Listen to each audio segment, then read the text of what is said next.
মোমবাতির ক্ষীণ আলোয় খোলা বই, পাতাগুলো যেন শব্দ নয়, নিঃশব্দ স্বীকারোক্তির স্তর। কলম থেমে আছে, তবু ভিতরে ভিতরে বিচারক মন অবিরাম লিখে যাচ্ছে নিজেরই বিরুদ্ধে রায়। জানে প্রতিটা মুহূর্তে ঠকছে, তবু বিশ্বাস নামের সেই নরম বিষটুকু সে কিছুতেই ছাড়তে পারে না। কারণ মানুষ সত্যকে নয়, নিজের বানানো কোমল মিথ্যেকেই বেশি ভালোবাসে। অপরের চোখে লুকোনো ছায়াটাকে সে আলো ভেবে বুকে টেনে নেয়, তারপর নিঃশব্দে নিজেকেই বলে, ভুলটা আমারই ছিল, সে তো এমন নয়।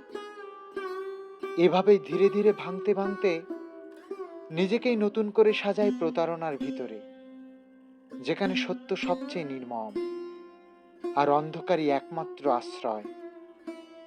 কারণ আলো এলেই সব মুখোশ খুলে যায়, আর তখন সে বুঝতে পারে সবচেয়ে বড় প্রতারকটা ছিল সে নিজেই।